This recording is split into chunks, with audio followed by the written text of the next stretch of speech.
Hello everyone, I Shiv Bishnoi and I welcome you all to Bishnoi medical classes. तो आज की जो वीडियो है उसके अंदर हम जो टॉपिक करने वाले हैं वो है तुम्हारा फार्माकोकाइनेटिक्स।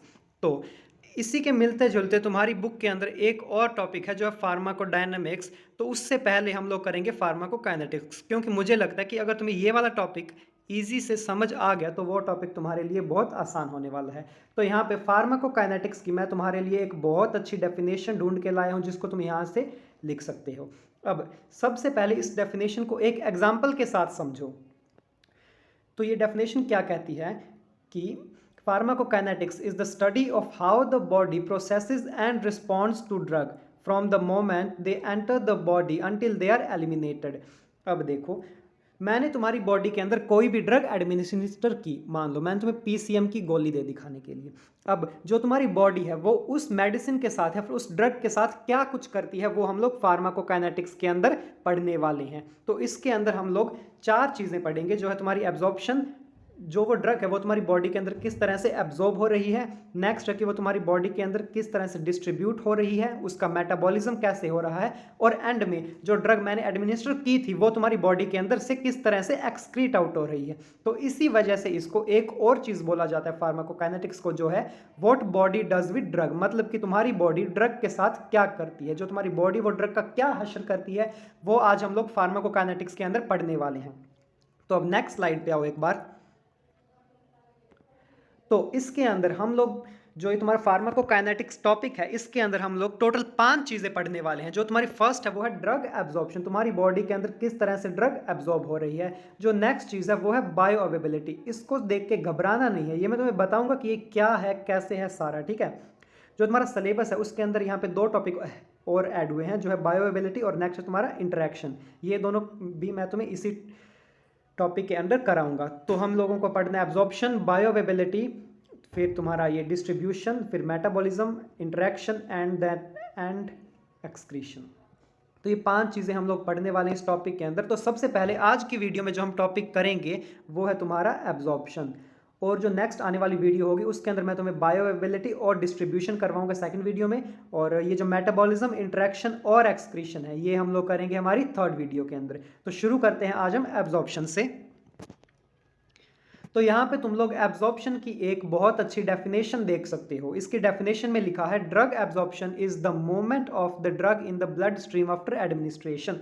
अब तुम्हारी बॉडी के अंदर ड्रग को एडमिनिस्टर कर दिया गया है, अब वो तुम्हारी ब्लड स्ट्रीम के अंदर किस तरह वो ड्रग मूव हो रही है वो तुम लोग इस ड्रग एब्जॉर्प्शन के अंदर पढ़ने वाले हो। इसके अंदर तुम लोग पढ़ोगे कि वो कौन कौन से फैक्टर्स हैं जो तुम्हारी ड्रग की एब्जॉर्प्शन को अफेक्ट करते हैं, ठीक है। वो कौन कौन से फैक्टर जिसकी वजह से ड्रग की एब्जॉर्प्शन कम होती है या फिर ज़्यादा होती है।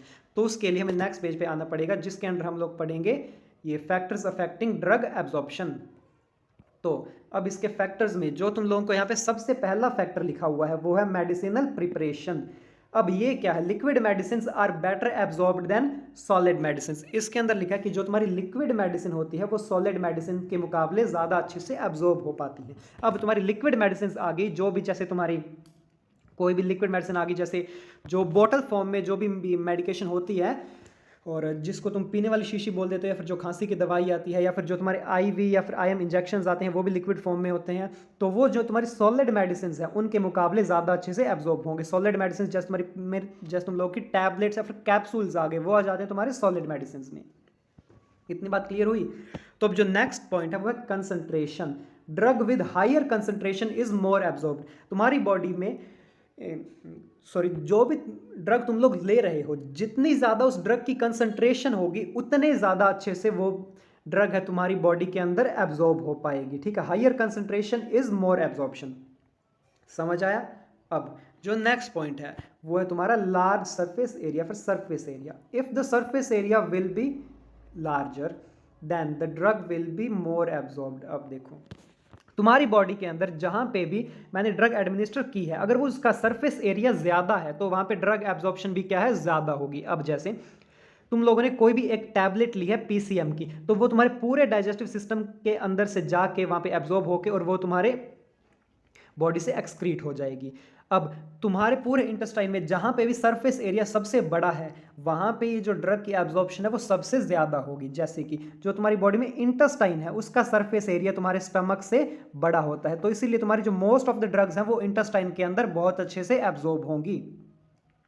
ठीक है, अब देखो जो नेक्स्ट पॉइंट है वो पीएच ऑफ द ड्रग। इसके अंदर क्या लिखा है, acidic drug is more absorbed in acidic pH. अब देखो तुम्हारी जो भी ड्रग जिसकी पीएच एसिडिक है वो एसिडिक मीडियम में ही ज़्यादा अच्छे से एब्जॉर्ब हो पाएगी, और तुम्हारी बॉडी के अंदर जो एसिडिक मीडियम है वो कहाँ पे होता है, तुम्हारे स्टमक के अंदर।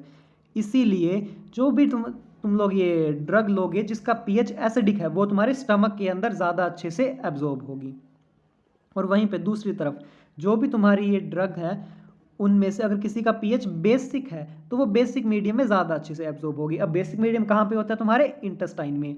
तो इसीलिए याद रखो कि जो तुम्हारा पीएच स्केल होता है 0 to 7, 0 to 14 वाला, और उसमें 7 न्यूट्रल होता है, 7 की इस तरफ वाले तुम्हारे बेसिक आ जाएंगे और इस तरफ वाले तुम्हारे एसिडिक आ जाएंगे। तो जिनका भी पीएच 7 से कम है वो तुम्हारे स्टमक में ज़्यादा अच्छे से एब्जॉर्ब होंगे, जिनका पीएच 7 से ज़्यादा है वो तुम्हारे इंटेस्टाइन में अच्छे से एब्जॉर्ब होंगे। इतनी बात क्लियर हुई।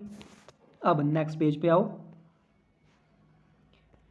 तो यहाँ पे देखो जो तुम्हारा नेक्स्ट फैक्टर जो फैक्ट करता है वो है पेरिस्टालिसिस। अब ये पेरिस्टालिसिस क्या है, जो भी तुम्हारे इंटेस्टाइन की मूवमेंट है, ठीक है, सॉरी यहाँ पे देखो ये तुम्हारा मैंने इंटेस्टाइन बनाया, कुछ ज़्यादा अच्छे में से मैं तो डायग्राम नहीं बना पाया मैं। तो देखो तुम्हारे इंटेस्टाइन के अंदर जो भी फूड प्रेजेंट है या फिर जो भी मेडिसिन प्रेजेंट है वो तुम्हारे इंटेस्टाइन के अंदर आगे मूव करेगी और वो बाहर निकल जाएगी। ठीक है, तो वो जो मूवमेंट हो रही है तुम्हारे इंटेस्टाइन के अंदर उस मूवमेंट को हम लोग पेरिस्टाल्सिस बोलते हैं। अगर इंक्रीज्ड पेरिस्टाल्सिस मतलब अगर ये मूवमेंट क्या है वो ज़्यादा होगी तो उसकी वजह से जो एब्जॉर्प्शन है ड्रग की वो कम हो जाएगी। पेरिस्टाल्सिस वाला पॉइंट समझ में आया आई होप। अगर आपको कोई भी डाउट आ रहा है तो आप मुझे नीचे कमेंट बॉक्स में मैसेज कर सकते हो, मैं वहाँ पे डेफिनेटली आपका रिप्लाई करूँगा। और जो नेक्स्ट फैक्टर है आपका वो है ड्रग एडमिनिस्ट्रेशन। अब इस फैक्टर में देखो sir, drug administration site absorption in parental route is more than enteral route. मतलब कि तुम जो भी ड्रग तुम्हारे पेरेंटल रूट से ले रहे हो उसकी एब्जॉर्प्शन इंट्रल रूट से ज़्यादा होगी। अब देखो तुम्हारी बॉडी में ये पेरेंटल रूट कौन से आ गए, जैसे तुम लोगों कोई भी मेडिसिन ले रहे हो जो कि तुम्हारी आईवी या फिर जो भी तुम्हारी आईएम मेडिकेशन तुम्हारी जा रही है वो सारी तुम्हारी पेरेंटल रूट के अंदर आ जाएगी। ठीक है, और जो भी तुम ओरल मेडिसिन वगैरह ले रहे हो वो तुम्हारी आ जाएगी एंट्रल रूट के अंदर। तो जो पेरेंट्रल रूट से जो भी तुम्हारी मेडिसिन जा रही है उसकी एब्जॉर्प्शन क्या है, ज्यादा होगी एंट्रल रूट के मुकाबले। इतनी बात समझ में आई। अब नेक्स्ट पॉइंट है वो है तुम्हारा ब्लड फ्लो।